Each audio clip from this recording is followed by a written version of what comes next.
today's talk.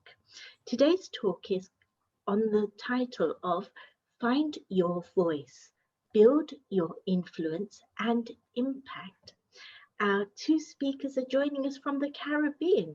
Um, and we have Barbara and Garfield King, a husband and wife team with a collective experience of running training courses, presentation skills, conflict resolution, parent education, and I think I could keep going with that list. So very, very experienced.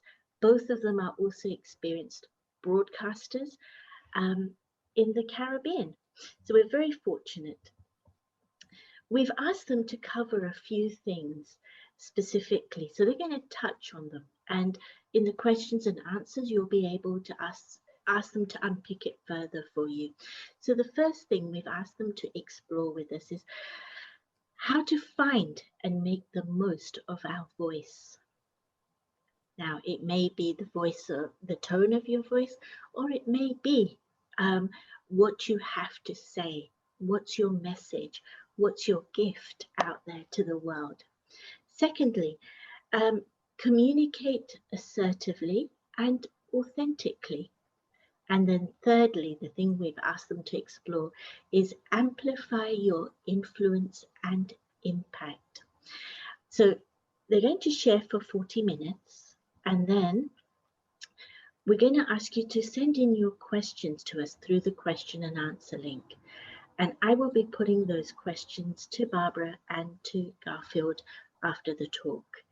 After the talk, I'm not sure which of you is going to do it, but either Barbara or Garfield are going to do a short reflective meditation with us, and then they'll be taking your questions.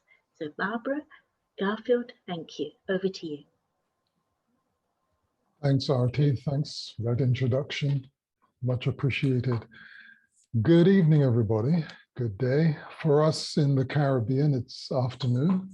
And for wherever you are in the world, it is, I guess, that time. So find your voice.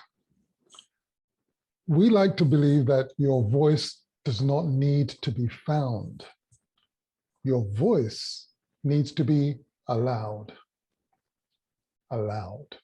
And the voice is also, let's call it a modality of the communication process.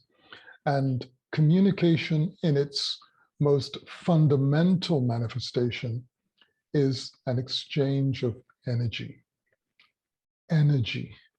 I said this to a friend of mine who is a writer, and he said that to call it an exchange of energy sounded a bit too new agey. Well, possibly, but energy has been around for quite a long time. So we like to think of the fundamental aspect of communication as that connection that exists when energy is exchanged, and the voice being one of those components. So what is voice? A little about what that means. Now, when we're talking about voice this evening, we're speaking on two levels. We're talking about who you are and what you are. Your ability to get in touch with what you want to say, what you want to deliver, the message that you have. But we're also speaking about the physical aspect of the voice. How does your voice sound? So we're dealing with the physical and the non-physical side of things. And physically, there are several mechanical aspects of the voice, of course, from the air that comes from deep down inside the abdomen, aided by the diaphragm pushing it up through the windpipe. We have the vibration that exists with the vocal folds or vocal cords, the larynx or the voice box. We're talking about the sound then coming out of your mouth and the role that all of these parts play in getting the voice out. We'll talk a little bit about that. This obviously is not a session for voice training, but just to give you a sense of how the voice manifests on the physical side. What about the non-physical side, Barbara? Well, from the non-physical side, I think of the voice as the internal part of us, I'll call it soul, the core intelligence that is within us, which has its own voice that we hear in our head all the time.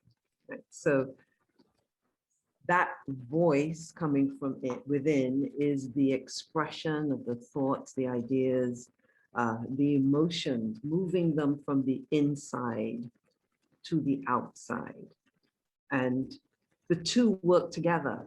What's going on inside us works with the mechanical parts for us to be able to show the world, let the world hear and see who we are.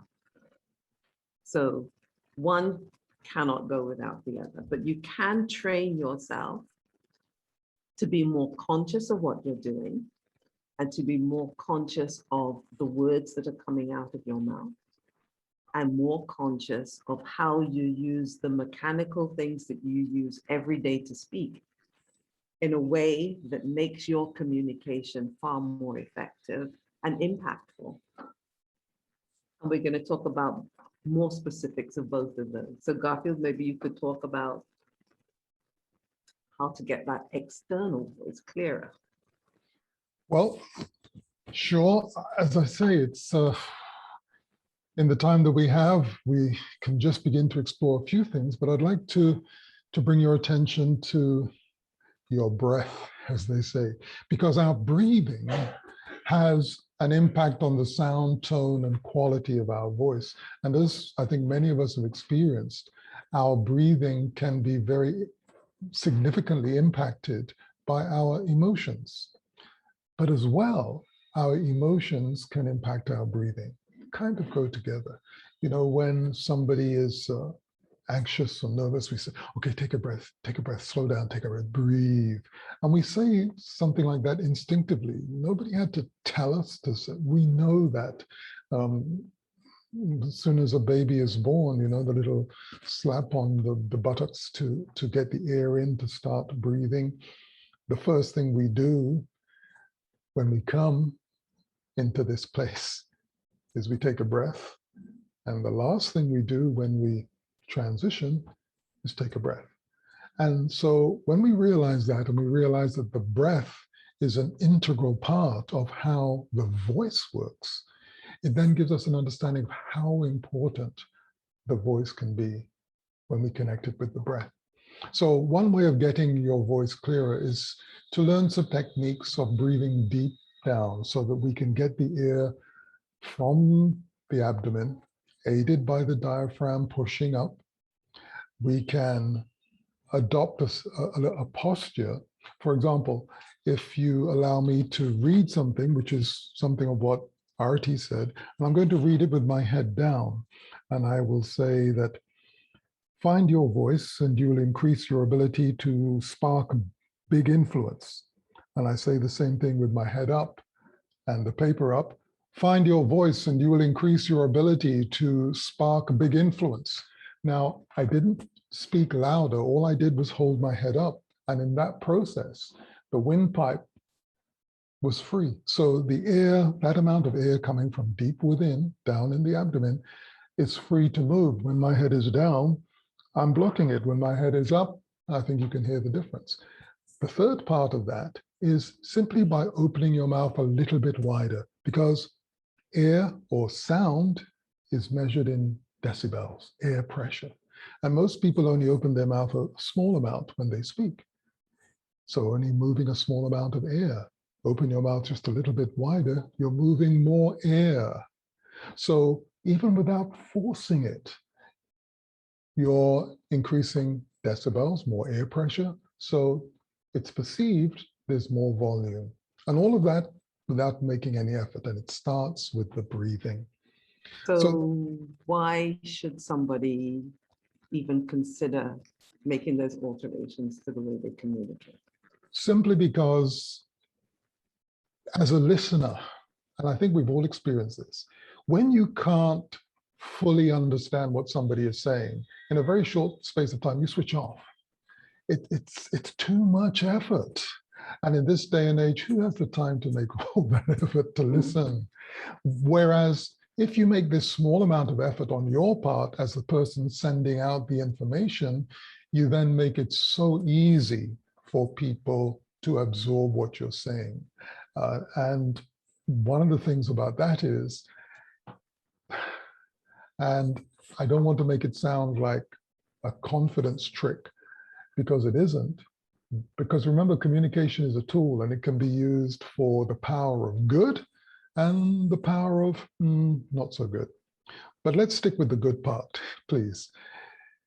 When you speak in a way that people don't have to make much effort to grasp what you're saying, they will stick with it longer. They will engage more easily. And that's why it's worth making that little bit of effort simply to engage people so that they feel included in what you're sharing. And this could be in the workplace, it could be with friends, it could be if you're standing up in front of an audience in a boardroom, a workroom, or just talking to your family, just absolutely being able to say what you want to say clearly gives you a better chance of being heard properly. And it also helps you to get out what you want to say. Yeah, absolutely. If we know if somebody's trying to explain something, even if they're telling the truth, even if they have a really good point to make, if you're not clear on what they're saying, and if their voice sounds, or if their voice is not pleasing, then there's a tendency to not want to listen. So those three very simple things that I mentioned, of course, it takes some time to develop them, but in the process of doing that, you will find that whatever kind of voice you have, because some people think their voice is not any good. I have never actually heard a bad voice. I've heard voices that could use a little bit of work, but I don't think I've ever heard a bad voice in all my years of training people, which is close to 40 years now. So making that little effort just allows you so much freedom to express yourself in a way that people feel engaged. And you come across more confident. So you're breathing properly, which helps you, especially when you're feeling emotional. It helps you to get the words out without the coming. Head up was the other one. Keep your head up. Yep. And open your mouth just a little bit wider. Just a little bit. We're not saying nothing like that. Always say just a little bit wider, because what that does, especially if you're a fast speaker, opening your mouth just a little bit wider will slow your speech down a little bit, and it will also improve your enunciation, the clarity of your words, especially the beginnings and endings, which make it, again, easier to be understood. Gets rid of the mumbling. And if you're from the Caribbean or you have Caribbean family, you may well be familiar with being told, open your mouth. Yes, there's an expression they say out here, which is open your beak and speak. Yes. Not with that accent. Yes, not with that accent. So when we look at the internal voice now, think about when you are in a quiet room or a quiet space, if you've been in one of those recently. The voices that are playing in your head. What are the voices that you're hearing?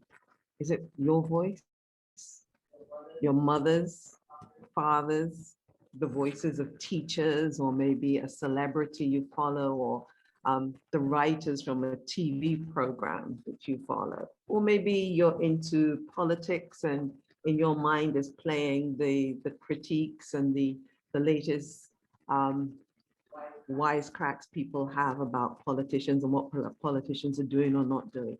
What are the voices that are playing in your head? And which one is yours? Which one is yours? Because sometimes we don't hear that quiet voice that is truly the voice of our heart or soul, that's really us, because there are so many other voices occupying our heads, our minds, our thoughts, whatever you think of it as. So the point of finding your voice within all of that noise and clutter is to be able to identify that still small voice, if it is still and small, and making it louder and become more prominent from giving it the attention of you hearing it, understanding what it's saying, and responding to it. So to do that, you have to become comfortable with some silence.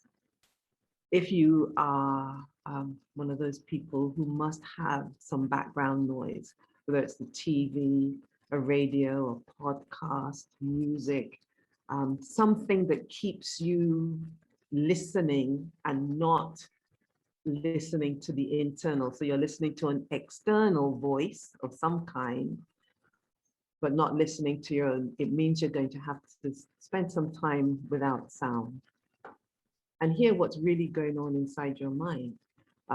Sometimes it's your body that's talking, that's telling you, hey, that knee is hurting, or your back is hurting, or, oh, that gastric reflux really needs some attention. You got to hear those. You got to make the time to hear it. And as you hear and respond to it, it finds the confidence to become louder and more prominent, because that voice is there to help us. So how peaceful are you? What's disturbing you? Is there something that someone said that jangled you, but you didn't quite get the point of what it is? That's the voice I'm asking you to try to tune into.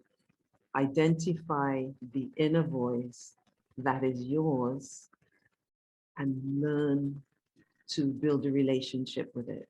And that is simple, but maybe not easy. One thing you can do is make some time a couple of times a day, or maybe just starting with once a day, where you just sit in silence and tune into your inner self and notice what you're feeling.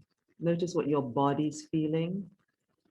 Notice the emotions that you're experiencing. Notice what you might be worrying about or excited about, and maybe jotting it down. I found it really helpful to write down these things. It could be in the form of a journal, or it could be just jotting down. Sometimes doing doodles as to where your mind is going, so that you get a sense of what's really going on with you and what you might be needing to pay attention to. Does that make sense, Garfield? Yeah, of course. I like the point about the internal and external working together, because when the two come together, there is that level of alignment. And when that happens, it's a lot easier for people to feel your authenticity, or to feel your truth, if you like, the internal and external working together. You know, there's a side that happens, and I like your point about the silence, because it's so weird that to really find your voice, we think of sound, but in order to come into sound in a way that really works, often comes from a place of silence. And it reminds me of something, who was it? I can't remember offhand, but it was something I was reading many years ago, and made the point that all sound is born from silence. And when that sound dies, it returns to silence. And that blew my mind, because it was really appreciating the fact that silence is part of the process. Like music we were talking about earlier, there's all the notes, but you know, it's often, as has been said many times, it's often the spaces between the notes that give the notes themselves the clarity and the space to exist and to breathe and to be fully accommodated. And I think it's the same with us as human beings. We need to embrace those periods of silence, so that when we come into sound, there is the power, there is the energy. Yeah. But you know, sometimes there are blocks to having a clear voice, to having these two things work together. And the removing of the blocks usually comes when there's an honest and open acceptance of all of who you are, even the bits that you might consider not so good. But I think that can be such a challenge for most of us, because for many of us, there's a fear of facing who we are, or more specifically, a fear of facing what we're feeling, our emotions. And this fear can cause us to shut down internally. And when we shut down internally, we obviously shut down also externally, because it's almost like we're becoming invisible.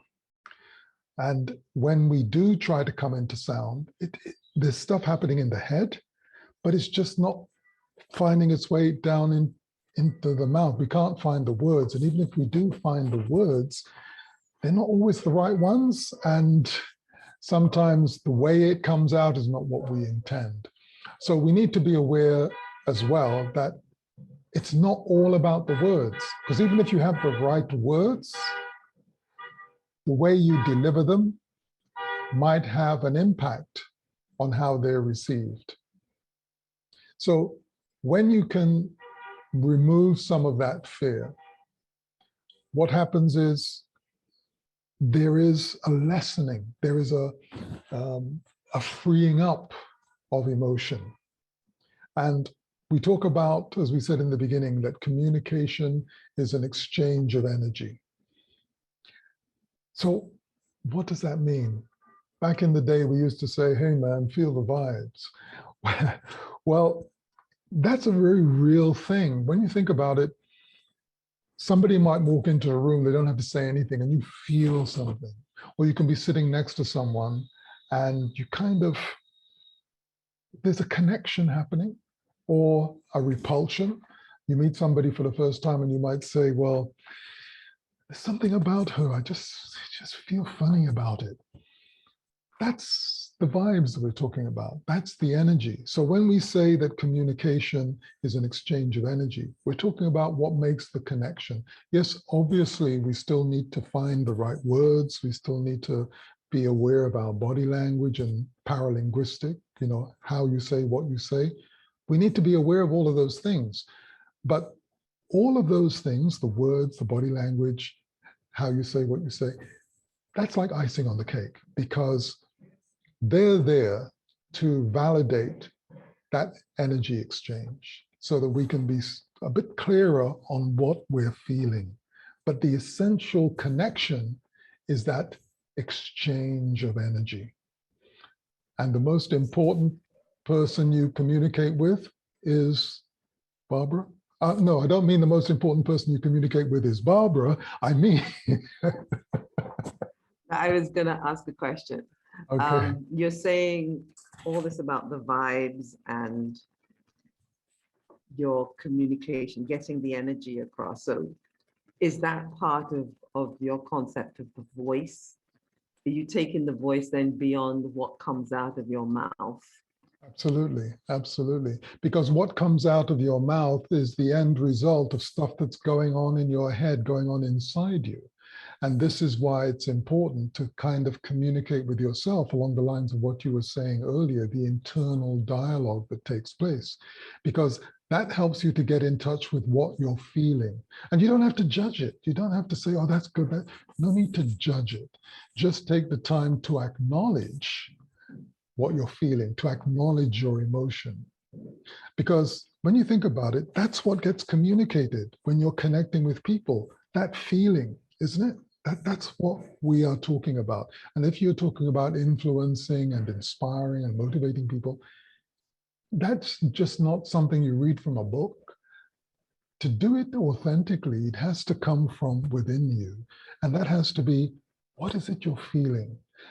To get to that place, you need to spend some time. What is it? What is my intention? What do I want to happen as a result of me saying this? And why do I want it to happen? When you can get a bit more clarity along those lines, it then means the energy, physically, the words coming out of your mouth, using your voice, the energy from within you, they all then carry the essence of what your intention is. And therefore who you are. Yeah. Because I'm thinking that the voice, we think of the voice as being, again, the words, the tone, and all of those things. But we actually probably communicate more, and what authentically is communicated is the essence of who we are, how we're being as we are saying those words. So you Yeah. can say wonderful things, but if the vibe that's coming from you is not matching what you're saying, then what I pick up is more likely to be the vibe, and the words will just fly straight past. Absolutely. So then the voice, the thing you're trying to get across is more than just the words, it's a whole package. Yeah. It's a whole download. Yeah, it's a massive download, trillions of terabytes. Yeah, because why speak? Why are you speaking? Yeah, I mean, okay, we know that people talk and talk and talk, but in truth and in fact, when you open your mouth to use your voice, it's an amazing opportunity to share something of yourself. And again, this is sometimes the reason that people are a bit afraid of recognizing or developing their voice with a capital V. Because, you know, we say that the eyes are windows to the soul, but to some extent, your voice and how you deliver things reflects on what's going on inside you. I mean, my goodness, we've all had the experience of talking to somebody that we know on the phone, and something is wrong with us. And we're trying to pretend that we're good, everything is groovy, man. But we're talking, and then the person is saying, so what's wrong? And you say, no, everything is all right, it's good, it's good. Say, no, it's not, because it's reflected in your voice. And why is it reflected in your voice? From a physical side, the emotions are affecting your breathing, which in turn is affecting your voice. But from a non-physical side, when you're off balance, I think we've all experienced, sorry, mustn't generalize. I think many people have experienced when something is not happening. There's either a depression, an anxiety, a frustration, something.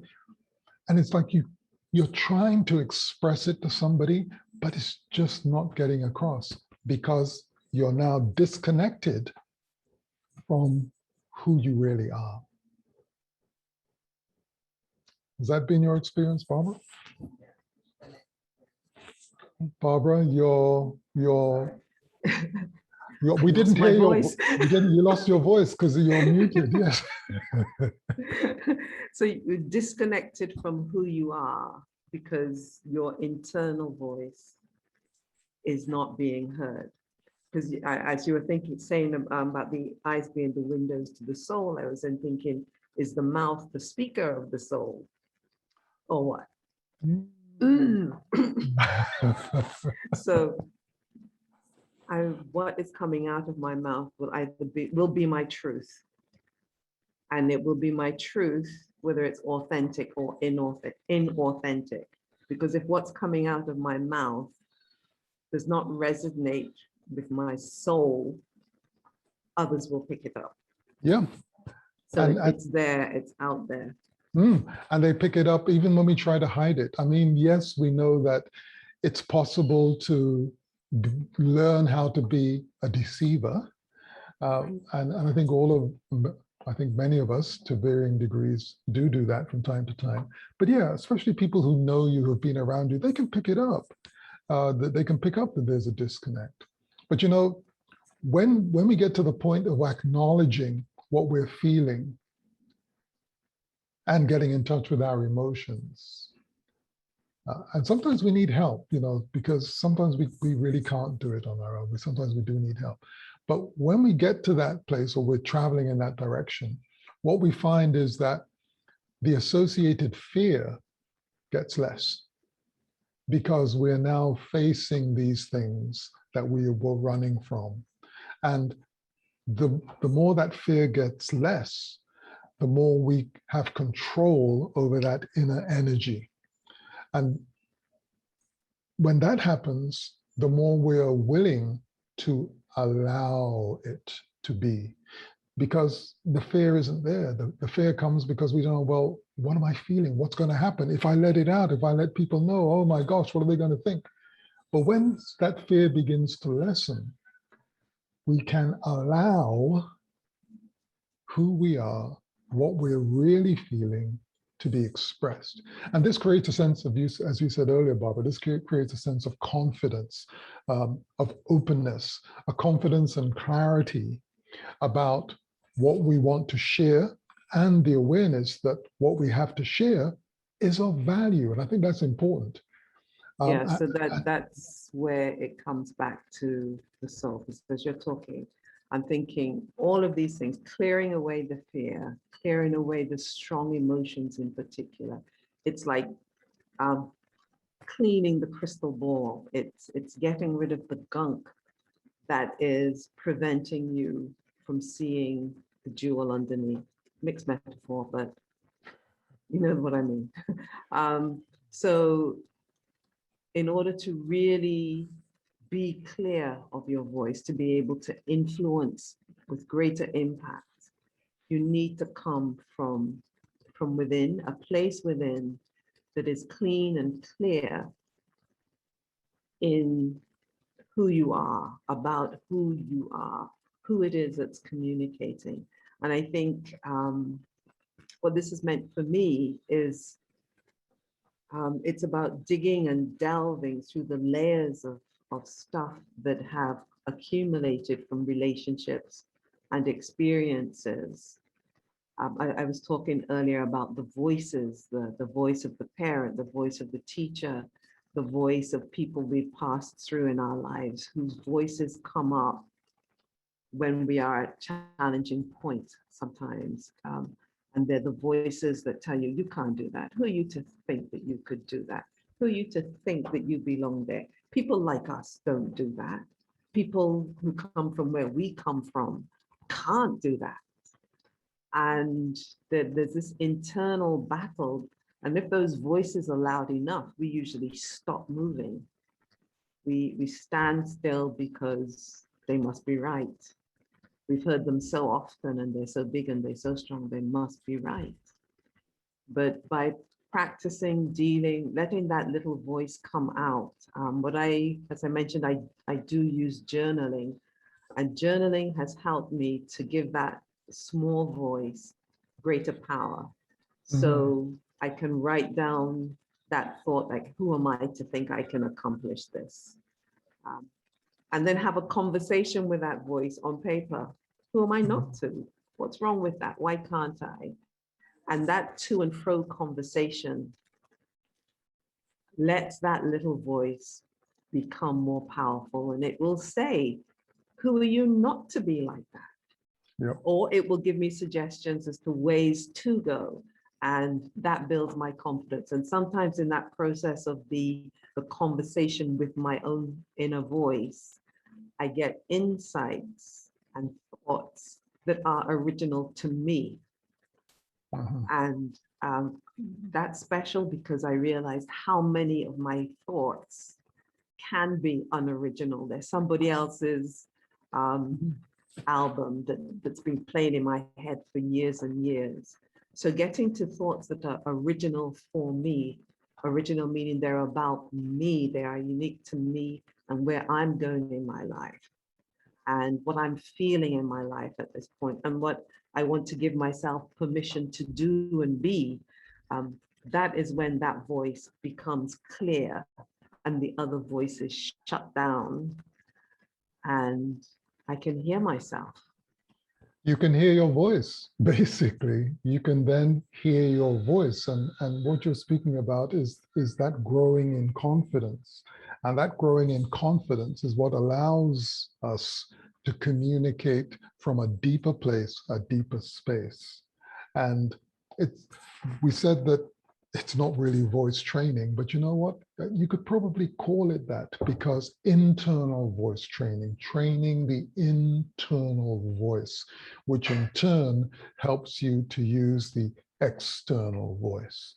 And as we said, the voice physically is a modality of the communication process. And communication at its very essence, again, is an exchange of energy. And the voice is a tangible presence. We can grasp it because it's there. But it's important to align that internal energy, that is our intention, with the external energy or the voice that is being heard. Because remember, before you are communicating before you speak. Before you open your mouth, you're communicating. And then after you have spoken, you're still communicating. So what's going on there? It's the energy that is still, that comes before you speak, and it's the residual tail off after you've spoken. And that's the internal voice that continues. So if we can use this external voice that we hear to better represent the internal voice, then we get to a place of congruence. Yeah. And I have found that when you're in that point, what you say, or I should say what I say, lands, it connects with people. I think that's where the authenticity is then conveyed, and people are able to resonate with what I'm saying. Because they too have experienced something like that. And that's the connection of the energy. But isn't it amazing that to really grasp the fact that, it's like somebody once said to me, everything that happens to you is not just for you. It's part of a bigger experience. And aligning with what you're saying is that when we are able to get to a point of developing, because I don't know if we ever really reach, but we're on the journey as we're working towards bringing these two things together. When we speak, how we speak, the internal voice of who we are, what we mean, what we represent, when that begins to be in sync with what's actually coming out of our mouth, then there is that alignment, that congruence, that the ability to land. Because and when go ahead. And when you do, when it lands, it doesn't matter if your grammar is off, if you use the wrong words, all of that doesn't matter, because there's an essence that connects, which is more than the words. Absolutely. I guess we can say that when our thinking, our intention, the words coming out of our mouth, our body language, all sending the same message, that's when we're most believable, because everything is in alignment. We come across as being real, being genuine, because if any of those things are not in alignment, what happens is we're sending mixed messages.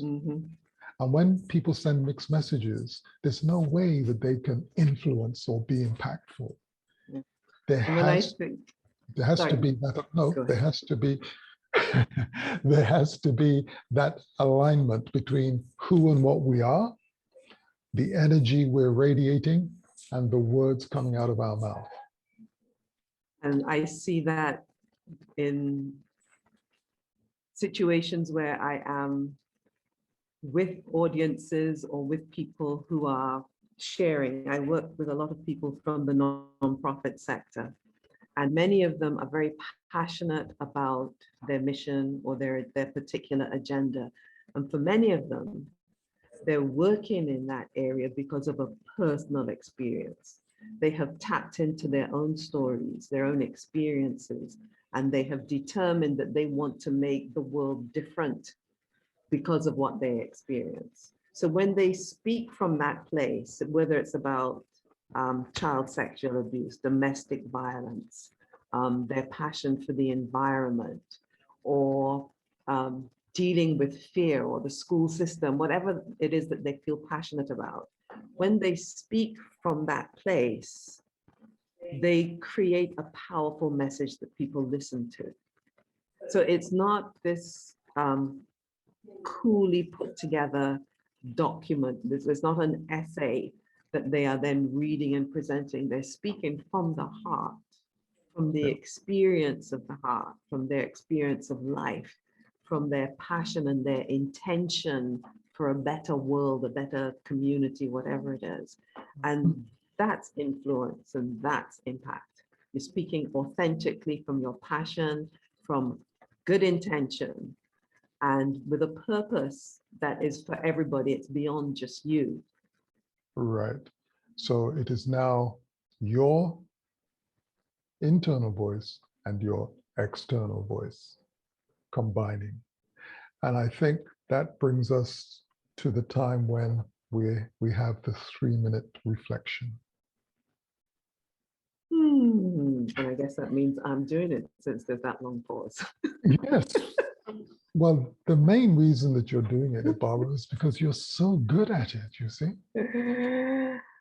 Okay, folks, if you want to join in, please put down whatever it is you're doing and just take a couple of minutes to switch off some of the external sounds except my voice. And if you can put your feet flat on the floor and take a couple of nice deep breaths.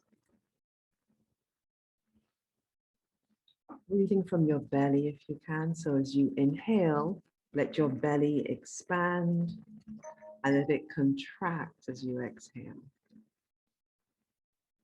Some nice deep breaths. And as you're doing those nice deep breaths, just allow your shoulders to relax. Let your body relax. Know that you're safe. Trust that where you are sitting will hold you up. Trust that you're in good hands. And feel your feet against the surface beneath them. Just feel that texture.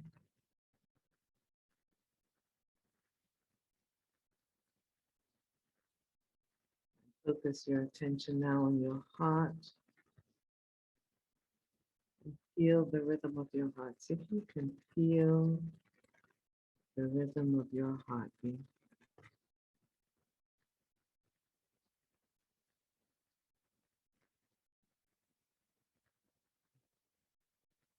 Move your attention up to your throat. And just feel the energy in your throat. This is the means by which your voice is expressed. Feel it. And be aware of the energy in your throat.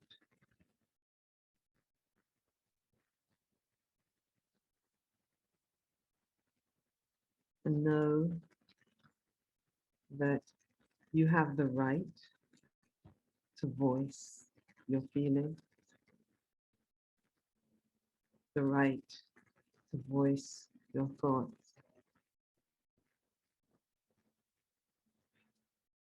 Just play with that thought. I have the right to give voice to my feelings. I have the right to give voice to my thoughts, my feelings. And just reflect on what that would mean. Expressing yourself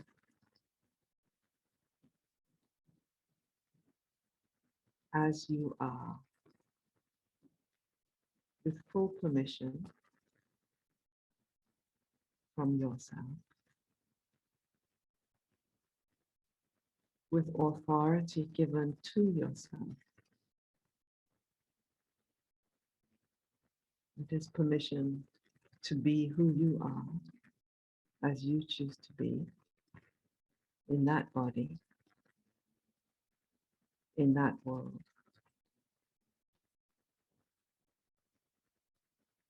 in the relationships that you choose for yourself.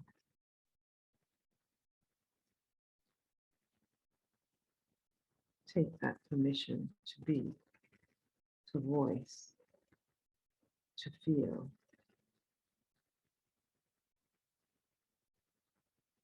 and use it for the benefit of self and all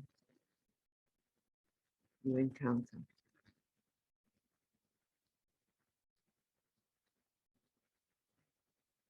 Take a couple of nice deep breaths again.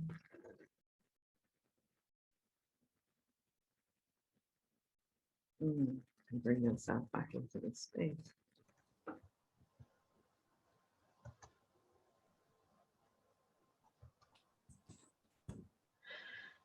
Thank you. Wow. Questions are starting to come in. So I'm going to start with the first question. There's somebody who I know who has a heart of gold, but when she speaks, her ability to communicate is hampered by the way she speaks, and often it turns people off, and they stop listening or even trying to understand her. I know her, and so I listen past her tone, her voice, and just hear her message. But is there actually a way of listening to people where you hear their message and not worry about their emotions or the tone of voice or even the language they use, in your experience? Well, that would require deep, active, and loving listening. But that is probably most likely to come from someone you're in a relationship with. Because if you are speaking to an audience of strangers, the onus is on you to communicate in a way that your audience can receive and be willing to listen. So if someone has a challenge with communicating, expressing in ways that are conducive to achieving their goals, then some training can assist, because sometimes we have picked up habits of speech that are not our own. We might speak the same way our parents did, a particular lilt, or particular nasality, because some people transfer that from one person to another. So it might just be a matter of that person learning how to speak in their own authentic voice, and maybe just moving past some habits that are just a matter of retraining. But certainly, as the speaker, the onus is on you to communicate. As the listener or the audience, we can be generous. We can aim to be generous and put ourselves in the position of the speaker and try to listen past the noise, the distractions. But really the onus is on the speaker to get those words out effectively. What do you think, Garfield? Yes, lots of us do have that challenge, largely because of the influences we have had growing up and early in life, and sometimes because of traumas that we've had, which can lock our voices down. So the heart is in the right place, but we've developed defense mechanisms that don't allow what's in there.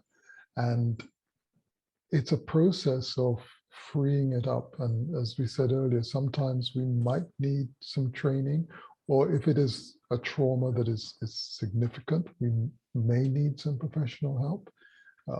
That's a possibility, but oftentimes it's simply a process of training yourself, either getting training or doing research, so that you can better express yourself, learn how to say what you want to say with a tone of voice that is more easily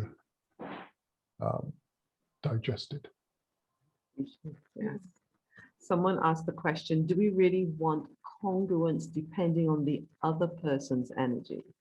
For example, if we're feeling low and our energy is low, we may not want to burden another person, especially if we know that person is going through something difficult, for example, a bereavement. Also, do we necessarily want congruence when talking with someone who seems judgmental of us? That's an Say interesting. you. That's an interesting one. And it harkens back to what we were saying earlier about getting in touch with your self, what you consider to be your real self, your authentic self.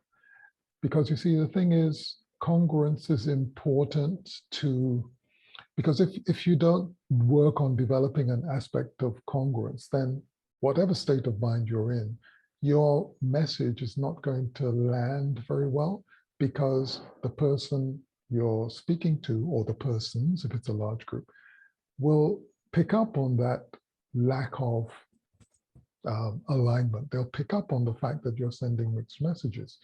So the aspect of being a good communicator also involves, and Barbara touched on it earlier, also involves learning to listen deeply, deep listening. And deep listening is not only what the person is saying, but you begin to develop a sense of what they're feeling, because it's almost like you start feeling the energy. So that gives you a hint that if your energy is low, you don't want to burden the person, but you won't know that unless you get a sense of what's coming from the person.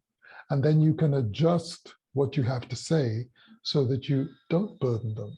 Or if it's somebody you know, you can actually ask permission, because you can't just offload on somebody and the next thing you know, they're knocked out. You can actually ask permission, and let the person very honestly know, if it's too much, it's okay, but that's part of the communication process as well. Mm. So the congruence that we're talking about isn't you being congruent with the other person. It's the congruence of your authentic inner feeling and intention matching your voice and your body language. There's congruence within you. Then the other aspect that you seem to be referring to is matching your energy, connecting with the other person, which is more about, as Garfield was saying, matching where they're from and being able to discern, is this the right moment? Is this the right person? But the congruence we were talking about was the congruence within the self. Yeah. Thank you. Thank you. The next question comes in 3 parts. So I'll read it out to you. Mm-hmm. If it's not too personal, can you give some examples of when you've been talking to the voice in your head and making your inner voice stronger? What questions did the quiet voice use to challenge negative voices? I find it difficult to find questions to challenge those powerful voices in my head. Did you use any resources to find questions to challenge those voices? Lovely.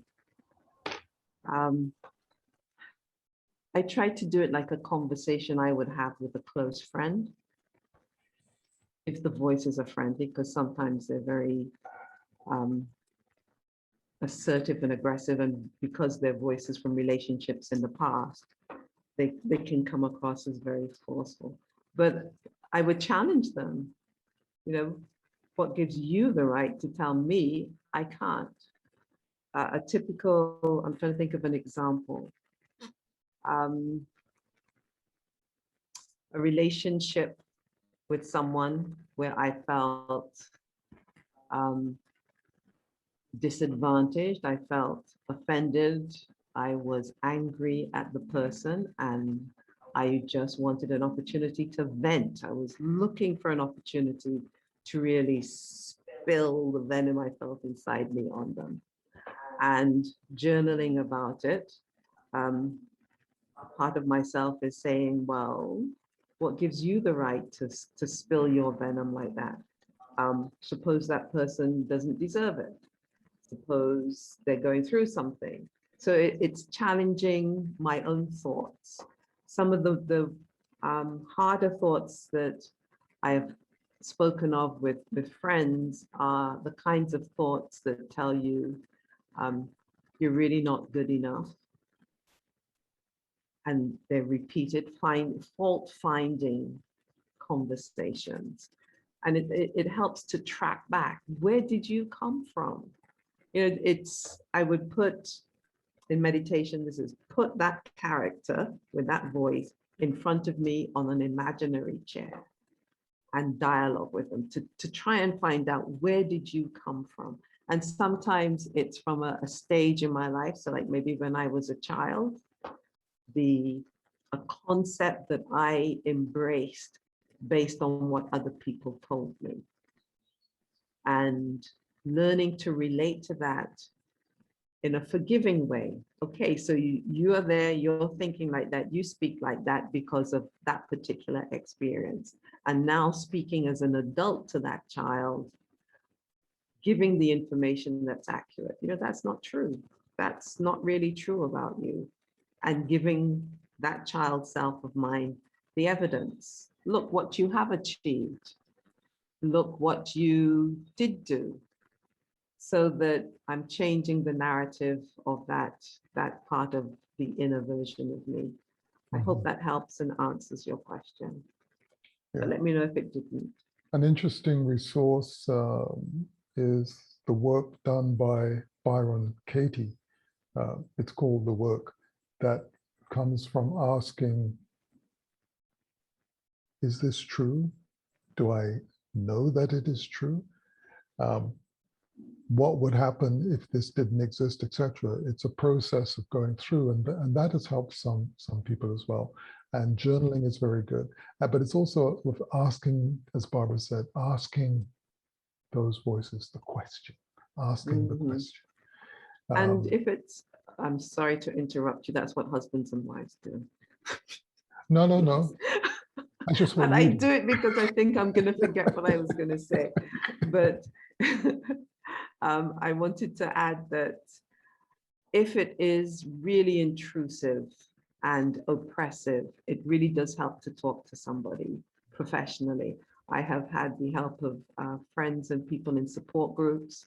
I have spoken to therapists, counselors, various kinds of people who can help me, because often the people in my family or my friends, I didn't want to burden them with it, or I felt embarrassed about having these thoughts.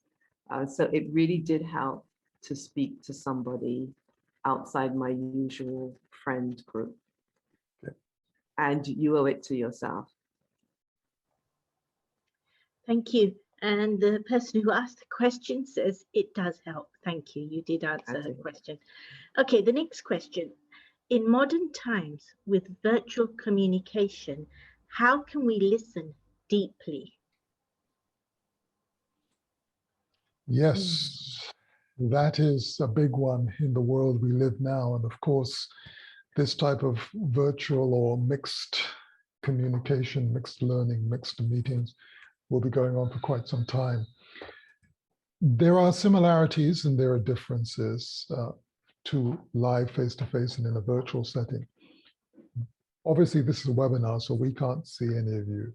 But when it's a meeting, as far as possible, we usually, in the training that we do, is to encourage people in their meetings to have their cameras on, so you can actually see the other persons in the virtual room, because part of getting a sense of what is not spoken, the unspoken word, is also, when I say reading body language, that's often misunderstood, because reading body language is something we do naturally. In fact, we pick up cues, even if we haven't studied it, we can get a sense. But by observing how somebody is responding to what is being said, helps us to get a better handle on listening to them. because we are not just, because remember, listening is not just with the ears. It's a multi-sensory experience. We listen with our ears, with our eyes, we listen with our heart, our minds, etc. So it's really about looking at the person who's speaking and trying to remove from your own thinking your prejudices, preconceptions of what they may or may not mean, and just simply give them the time to express themselves. And that's done much better if you can see the person, you know.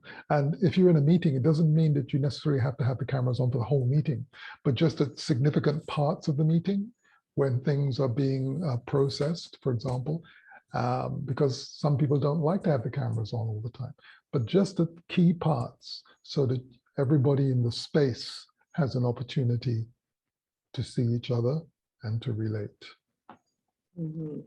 And in the face-to-face scenario, a crucial part of the multi-sensory listening is, of course, your undivided attention, because giving your undivided attention allows for the connection to happen.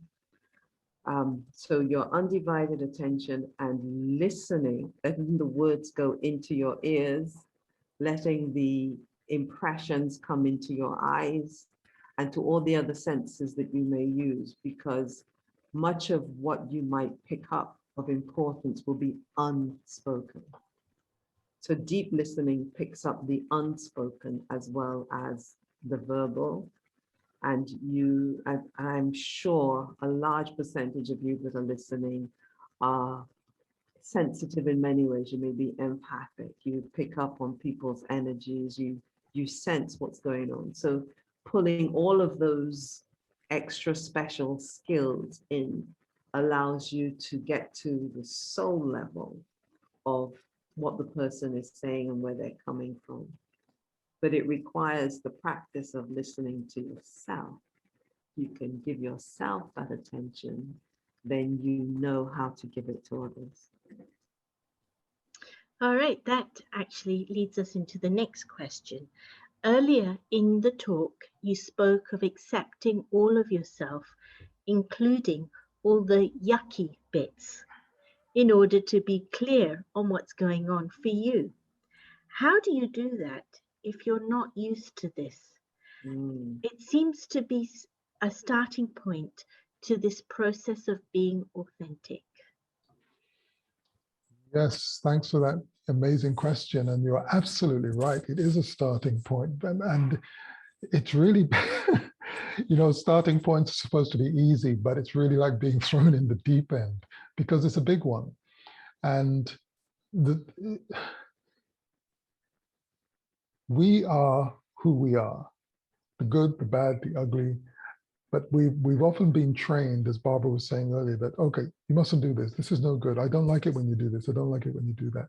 But the fact is, you did that because that was part of you. And until you can accept that that is how you are sometimes, then there's no way you can deal with it. And I didn't use the word yucky, but you're absolutely right. That's a wonderful word to use. I haven't heard that for a long time, but it's absolutely appropriate because, you know, it's really by getting in touch with those yucky bits that we get a light bulb goes off and we get a sense of what we really are like. Because it's not until we can face some of those unpleasant parts of ourselves that we can get to know ourselves. If we're only looking at the parts that are woo, then that's not really us, because the us that other people see, sometimes they see the yucky stuff. And so if we can, as we say in this part of the world, if we can take in front and have a look at that yucky stuff, and as Barbara was saying earlier, try to understand, well, where is it coming from, and work with it, it begins to lose its power over us because we are throwing a light on it. It's no longer hiding in the darkness. We're throwing light on it, and that starts to remove some of the fear that we have of it. But it's simple to say, And you are right. It is a difficult thing to do, but it is very early on in the journey that we have to approach it. And a good starting place is to get rid of the labels. Yeah. Get rid of the yucky and the bad and the wrong. What if nothing was wrong? If all the parts of you were just as they're supposed to be? Right. And that's But why if we there's- said earlier about, when you look at all these parts, try not to judge them. Yeah. Don't judge them. They are What there. if they're just the result of experiences? They're just responses to experiences, and don't make them wrong. Be compassionate with yourself. Particularly if you're a parent, it can be a little bit easier, because if you can then see yourself as you might see one of your children, and the love you have for your child, and how we forgive our children over and over again.